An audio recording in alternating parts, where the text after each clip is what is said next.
Zamondosh shoir va yozuvchilar, adabiyot darg'alari respublikamiz bo'ylab Ma'rifat ulashib dasturi doirasida barcha oliy va umumta'lim dargohlarda yoshlar bilan uchrashmoqdalar.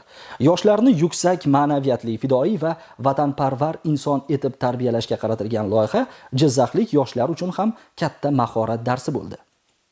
Dastlab taniqli adib va yozuvchilar ishtirokidagi uchrashuv Jizzax davlat pedagogika universiteti qoshidagi tayanch maktablardan bo'lgan 30 hamda 23 umumta'lim maktablarida tashkil etildi. Ijodiy uchrashuvda O'zbekiston yozuvchilar uyushmasi a'zolari To'lqin Hayit va Oydiniso kabi ijodkorlar so'z olib, adabiyot va yoshlar tarbiyasi masalasiga to'xtaldilar. O'quvchilarga kitob o'qishning ma'naviy zarurati, yosh avlod mafkurasiga turli tahdidlar kuchayib borayotgan hozirgi sharoitdagi dolzarb ahamiyat haqida tushuncha berildi. Tadbir davomida ijodkor o'quvchilar ham o'z she'riy mashqlarni ustoz shoirlarga o'qib berishdi. Ijodiy uchrashuv Jizzax davlat pedagogika universiteti madaniyat saroyida davom etdi.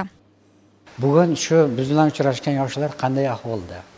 Shunchaki biz ro'yxat uchun uchrashyapmizmi, loyiha uchun uchrashyapmizmi yoki amalda biron ish qilyapmizmi? Shularga ta'sirini o'tkazyapmizmi? Bizning hozirgi vazifamiz mamlakat qudrati ekan yoshlar. Maktab mamlakat qudrati ekan.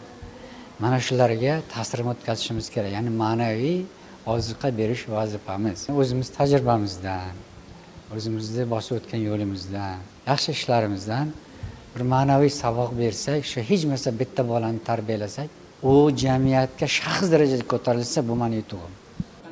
Uchrashuv talabalarga nafaqat ijodiy zavq, shuningdek hayotiy saboq ham berdi. Ustoz shoirlar o'zbek davlatchiligi tarixi, yurtimizda ilm-fanning rivojlanish bosqichlari, nazm va nasrning bugungi holati, yosh ijodkorlarni qo'llab-quvvatlashga qaratilgan loyihalar haqida ma'lumot berishdi. Tadbir davomida vatanni madh etuvchi she'rlar, g'azallar o'qildi.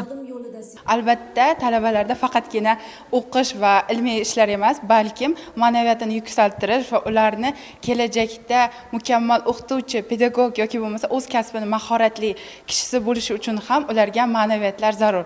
Bugungi kunda o'zimizning universitetga tashrif buyurgan Oydiniso Yo'ldosh va To'lqin Hayit hamda Safar Olayor kabi shoirlarimiz, yozuvchilarimiz ularning ijodi bilan anchadan buyon tanishmiz.